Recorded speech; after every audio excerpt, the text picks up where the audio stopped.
Morning students, आपका पाठ 6 पूरा हो गया है। आज हम आपको पाठ 7 पढ़ाएंगे, जीवों में अनुकूलन। अनुकूलन का मतलब क्या होता है?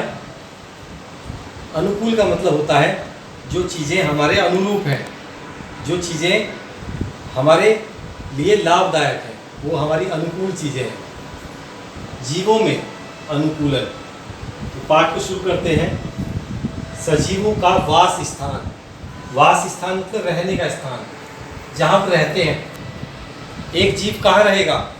एक जीव वहाँ रहेगा जहाँ उसे सारी चीज़ें मिलेंगी जो उसकी आवश्यकता की चीज़ें हैं। अगर वो मिलती हैं तो वो उसका वास स्थान बन जाएगा। वो चीज़ें उसके अनुकूल होनी चाहिए, ठीक है।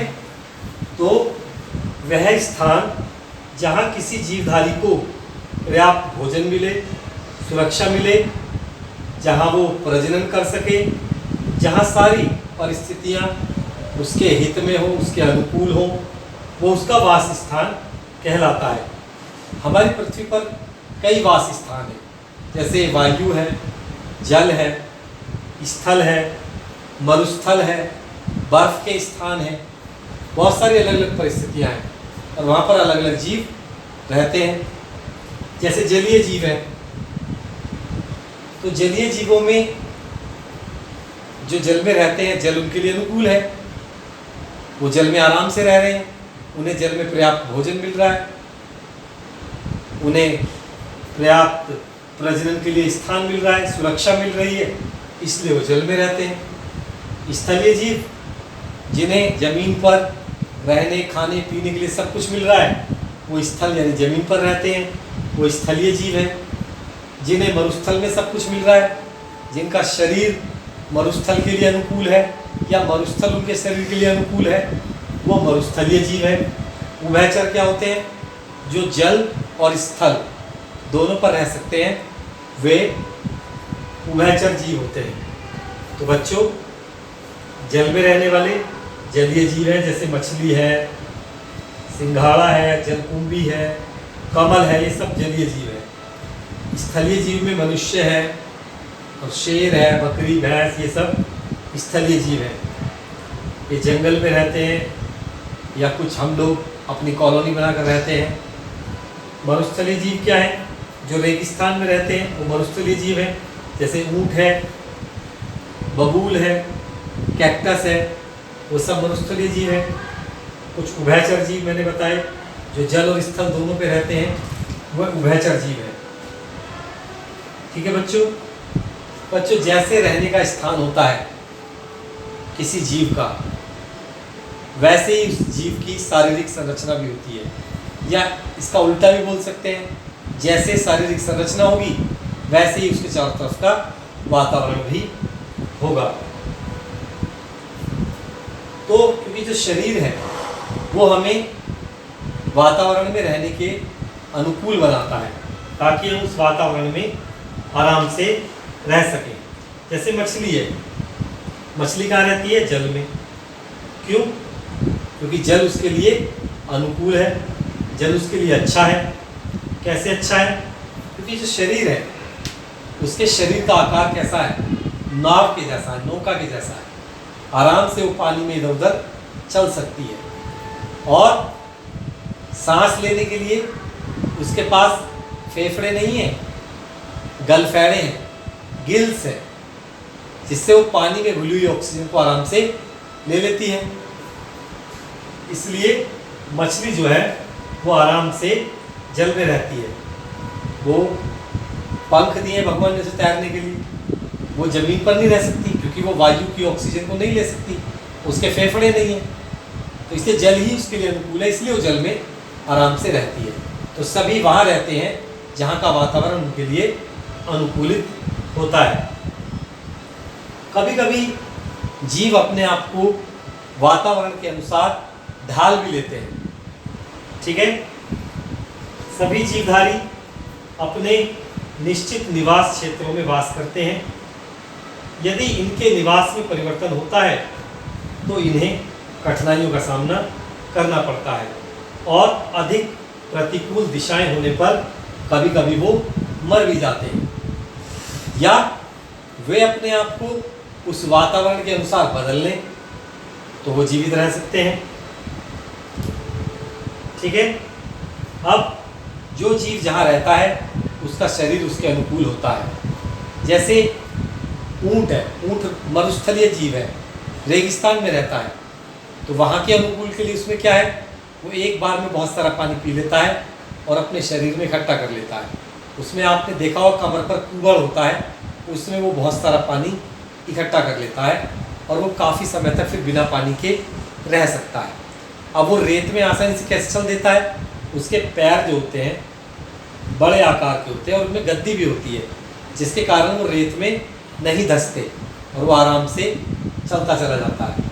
हम रेत में आसानी से नहीं चल पाएंगे, क्यों? क्योंकि एक तुम्हारे पैर का आकार छोटा है और दूसरा इसमें गद्दी भी नहीं है, ये रेत में धंस जाएगा, हम दौड़ ही नहीं पाएंगे, और ऊँट आराम से दौड़ लेता है। तो इस प्रकार सजीव अनुकूलन करने के लिए अपने शरीर में बदलाव भी करते हैं। ठीक है। तो बच्चों, अनुकूलन क्या है? अनुकूलन की बात करें, ये अनुकूलन क्या होता है? तो बच्चों, आकृति, आकार, रंग, रूप, संरचना तथा आवास संबंधी लक्षणों में ऐसा परिवर्तन जो सजीवों को विशेष पर्यावरण में सफलतापूर्वक जीवित रहने में मदद करता है, अनुकूलन कहलाता है। अब जैसे जलीय जीव है, जलीय अनुकूलन क्या है? जल में कैसे है अनुकूलन? आपने देखा है कि जब हम धान लगाते हैं और अधिक देर तक कपड़ा धोते समय हमारे हाथ, पैर, त्वचा सिकुड़ से जाते हैं, इसी तरह जलीय जंतु, मेंढक, मछली की त्वचा सिकुड़ी हुई होती है। देखा है कभी आपने? नहीं, ऐसा नहीं होता। हमारे हाथ पैर की त्वचा इसलिए सिकुड़ जाती है क्योंकि शरीर पानी में रहने के लिए अनुकूल नहीं है। हमारा शरीर पानी में रहने के लिए अनुकूल नहीं है। थोड़ी देर अगर पानी में रहेगा तो हाथ सिकुड़े सिकुड़े हो जाएंगे, जबकि जलीय जंतु की त्वचा ऐसी नहीं होती। ठीक है। तो जलीय जीवधारी जो होते हैं उनका शरीर पानी में रहने के लिए अनुकूल होता है। अनुकूलन जीवधारियों के शरीर में रचनात्मक विशेषताओं के कारण होता है। उनके शरीर की ऐसी संरचना होती है कि वो उस वातावरण में रहने के अनुकूल हो। ठीक है। जलीय जंतु मछली के शरीर पर जलरोधी शल्क पाए जाते हैं। उन शल्कों की वजह से पानी उनकी त्वचा के संपर्क में नहीं आता। ठीक है। और मैंने पहले भी बताया कि उनमें फेफड़े नहीं होते, उनमें गिल्स होते हैं, जिनकी सहायता से वो पानी में घुली हुई ऑक्सीजन को ले लेते हैं।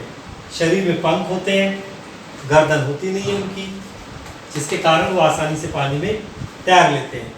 तो ये सभी लक्षण जो हैं मछली में, वो मछली को पानी में रहने के अनुकूल बनाते हैं।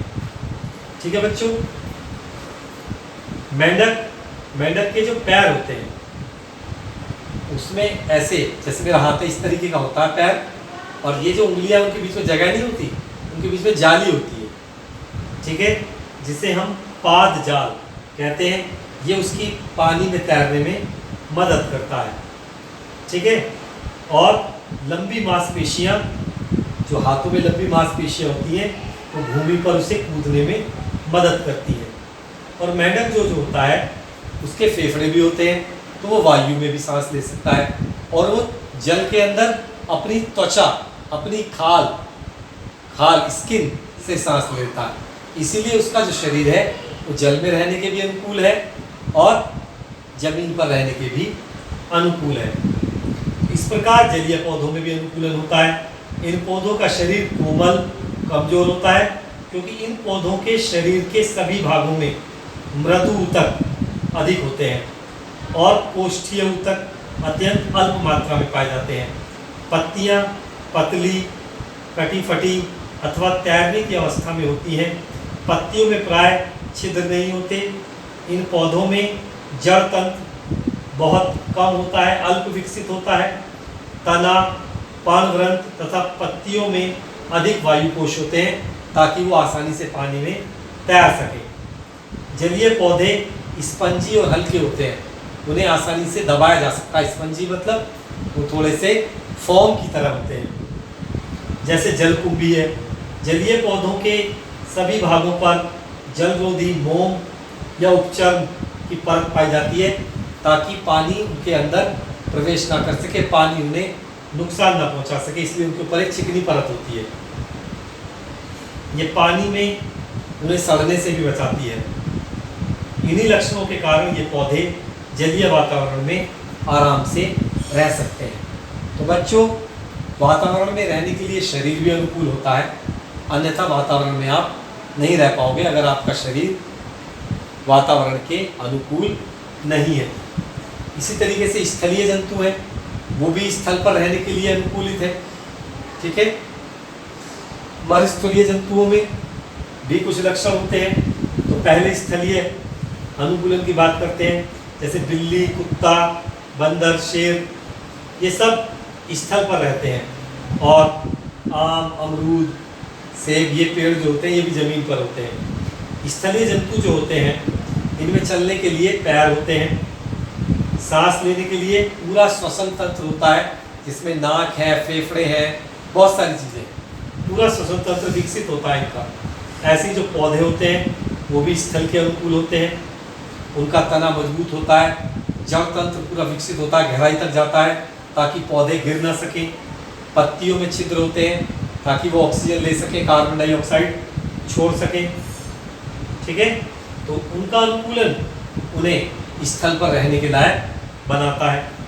अब कुछ मरुस्थलीय जीव हैं, जैसे मैंने आपको ऊँट का उदाहरण दिया था, वो मरुस्थल में आराम से रह सकता है क्योंकि वो बहुत सारा पानी एक साथ पी लेता है, अपने शरीर में स्टोर कर लेता है, और उसके जो पैर होते हैं वो चलने के सहायक होते हैं। वहाँ के जो पौधे होते हैं मरुस्थल के, वो भी वहाँ के अनुकूल होते हैं। कैसे? एक तो उनमें पत्तियों अभाव होता, कांटे होते हैं ताकि उनके अंदर से पानी ना निकल सके। ठीक है। उनमें पत्तियाँ नहीं होती, मरुस्थलीय जीवों में कांटे पाए जाते हैं, पत्तियाँ ही कांटों में बदल जाती हैं ताकि पानी कम से कम उनके शरीर से निकल सके। तो इस प्रकार सभी जीव अपने शरीर को वातावरण के अनुकूल ढाल लेते हैं। तो बच्चों, आज मैंने जो बातें आपको पढ़ाई, इन बातों को अच्छे से बार बार मेरी बातों को सुने, किताब में पढ़ें और इन पर जो महत्वपूर्ण बातें हैं उन्हें अपनी कॉपी में लिखने का प्रयास करें। तो आज की क्लास में मैं आपको इतना ही पढ़ाऊँगा। नमस्कार।